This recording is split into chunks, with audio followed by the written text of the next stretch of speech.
Magandang araw sa lahat. Ako ito muli, si Gab, na magdala na bumabati sa lahat na may kaarawan ngayong araw. So happy birthday po sa inyo dyan. At ngayon, magbabasa tayo ng isang kwento na tiyak na magbibigay inspirasyon at saya sa inyo. Kung nais niyong ibahagi ang inyong mga kwento, pwede po kayo magpadala dito sa gabmagalang@gmail.com. Again, gabmagalang@gmail.com. At bonus dito, pakilagay na rin po yung napiling title para maipost namin dito sa ating YouTube channel na Gab Magalang. Yes, pwede nyo pong ilagay ang inyong kwento at napiling title para madali nyo pong ma-search. At huwag kalimutan na i-like at i-share ang video na ito sa inyong mga friendships at syempre mag-subscribe sa channel para lagi kayong updated sa mga bagong kwento at adventures. Maraming salamat po at tara, simulan natin ang ating kwentuhan. 3, 2, 1. Simulan na natin ang kwentuhan. Ang pamagat ng storyng ito ay Pag-ibig sa gitna ng labanan.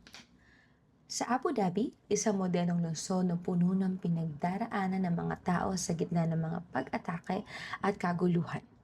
Si Ella, isang masipag na nurse, ay lumipat sa Abu Dhabi upang makamit ang kanyang pangarap na makapagpatayo ng ospital para sa mga nangangailangan. Madalas siya nagpapadala ng pera sa kanyang pamilya sa Pilipinas at sabik na makapag-impok para sa kanyang kinabukasan. Si Marco, ang kanyang kasintahan, isang mayamang negosyante na madalas nasa labas ng bansa. Hindi siya nagbibigay ng sapat na atensyon kay Ella, na nagdudulot sa kanya ng lungkot at pag-aalinlangan. Tanong sa isipan ni Ella, tama bang pagpatuloy ang relasyon namin ni Marco? Kahit na parang hindi siya interesado sa akin. Isang umaga, nagising si Ella sa balita ng mga pagsabog sa lungsod. Aligaga siya sa kanyang pag-alala para sa kanyang mga katrabaho at mga kaibigan. Sa gitna ng lahat ng kaguluhan, naisip niyang bumalik sa kanyang apartment upang dalhin ang kanyang mga mahalagang bagay. Habang papauwi, biglang may malakas na pagsabog. Tumakbo ang mga tao sa kalye at nagkaroon ng mga kaguluhan. Sa takot at panik, nahulog si Ella sa kalsada. Oo, nahulog si Ella.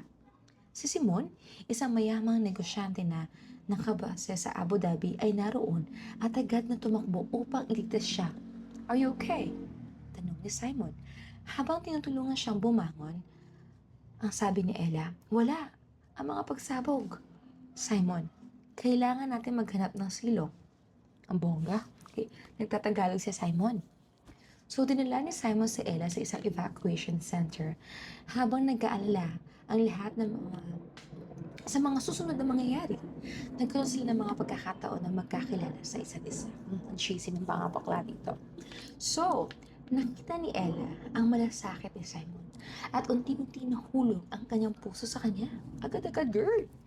So, sabi ni Ella, salamat sa pagtulong sa akin. Nabalisa ako at wala akong balita kay Marco. Ala, siningit pa ang current boyfriend. Sabi ni Simon, may pagkakataon tayong magkakilala pa ang isa't isa dito. Misto lang mahirap pero baka magandang simula ito. Hala, dinedma na may jowa. So, nang makabalik kay Marco, si Ella, nag-alala siya tungkol sa relasyon nila. Si Marco, sa kabila ng yaman, hindi siya nagbibigay ng oras tulad ng isang malayang ibong si Ella sa piling ni Simon. Ngunit, takot siyang iwan si Marco. Habang lumilipas sa mga araw ng kaguluhan, lalo pang lumalim ang koneksyon nila Simon. Isang gabi, habang nag-uusap sila sa ilalim ng bituin, nagtanong si Ella, hala, gabing-gabi na, lumalandi pa Ella. Simon, anong hinahanap mo sa buhay? Ella, Nais ko lamang ang makaramdam na tunay na pag-ibig at pagkilala. Hala, si ate girl. So, bila na lamang nagbalik si Marco mula sa ibang bansa, nakita niya si Ella na masaya kasama si Simon. Namutawi ang inggit sa kanyang mga mata kahit nagtanong siya kay Ella. Bakit ka masaya? Ano ang nangyayari?